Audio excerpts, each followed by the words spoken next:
When people say relationship is hard, the only really hard part of a good relationship is just dealing with oneself and making sure that you're staying in that mode of caretaking. Because I do believe that if one is mainly focused on taking good care of the other person, provided they're also focused on taking good care of you to some extent, and we're good at taking care of ourselves, everybody flourishes. Everything gets better. But no, I don't think I experienced that until fairly recently.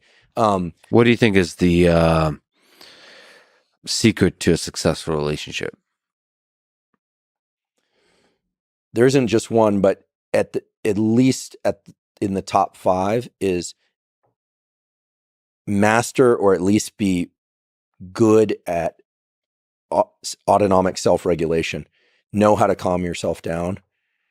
Don't expect looking to anything external to soothe yourself, is it puts you in a terrible position to be a caretaker of yourself and other people, right? So learn how to self-soothe, right? Learn how to calm your mind, steady your actions, steady your voice. There are tools to do that. We talk about on the podcast, but elsewhere, have that in place. I also think that if your main focus is on, you want to have good boundaries, et cetera, but on tending to the relationship, doing a little bit more than you think you ought to do. If everyone does that, it goes great. I mean, I'm sometimes so positively struck by how supported I feel, because for many years I was just kind of doing everything on my own. So any little thing, I'm like, oh my goodness, this feels huge. And also I think the dynamics have to be right. Let's be really honest. This is a little bit of a tricky topic, but there is a power dynamic in relationships. Sometimes, not all, but in some relationships, it works much better if one person leads and the other person follows. In other relationships, it's more mutuality, works best. People need to know what they need. And so knowing what you need and what you crave is really important. And then once you do that, you can create the relationship you want. I've seen that over and over again. And people are different. But I think that ultimately, I mean, right, there's the dopamine phase of a relationship, and then there's the serotonin phase, the kind of more mutuality, coziness, and sweetness. There's a great book about how to make sure that the dopamine component and the serotonin component, so to speak, go on forever. And it has to do with, when you first meet someone and you're attracted to them, you're essentially objectifying them. Meaning, not in the way people might think, you are not dependent on them for emotional stability or survival. As you get close with somebody, you really come to depend on them, and then you tend to objectify them less. And so this book, the name is kind of corny, but it's written by an analyst again. It's called Can Love Last? And it's a book about how really good, strong relationships are the consequence of people constantly moving through this dependency objectification dynamic. And I use those words in the true, the psychological sense, not in the way they're typically thrown around nowadays. So the idea, in some cultures, men and women will only touch for 2 weeks out of the month. And then for the other 2 weeks, the excitement and the sensuality and the sexuality is very heightened.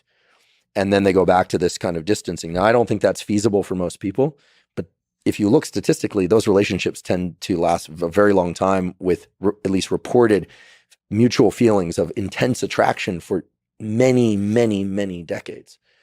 So human beings need to learn how to at least understand and control these dynamics. And there's a lot of divorce, there's a lot of cheating, there's a lot of stuff out there. It'd be great if people could resolve some of this stuff inside of the relationship, in my opinion. Yeah, and this kind of intense attraction. There's actually one of the poems that Carl Deisseroth introduced me to. I think it's Two English Poems is the name. But one of the things I find myself for prolonged periods being attracted to is like you notice some kind of magic and you keep wanting to dig to the depths of that magic. You mean to really know that person? To really deeply know a person deeply, yeah. You notice something early on. Sure. I don't know what that is, but you just notice something special and you want to keep pulling at that thread and you never really do. Well, you also have to be careful. I get a lot of questions from guys. You have to be careful the questions you ask in a relationship too. You have to make sure you really want that information. And it's not just about people's past, right? If you ask somebody how they really feel about something about you and they tell you, that may be soothing. It may be intensely stressful. You have to be, here's one thing I know for sure. For a relationship to work, you have to be brave. You can't go in there fully protected.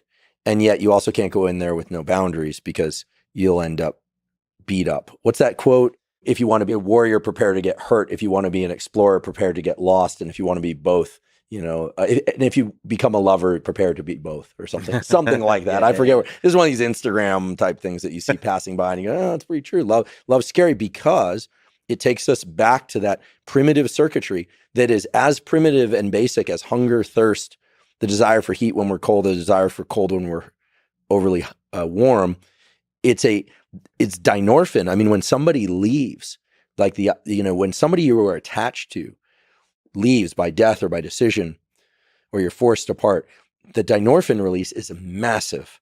It is true discomfort. People feel anxiety and discomfort. And moving through that is the hell of a process. I mean, if I knew how to best break up at a neurological level, or if you could just plug yourself into a wall and reset, I mean, I'd do that episode tomorrow, but we don't have that knowledge. Nah, come on. The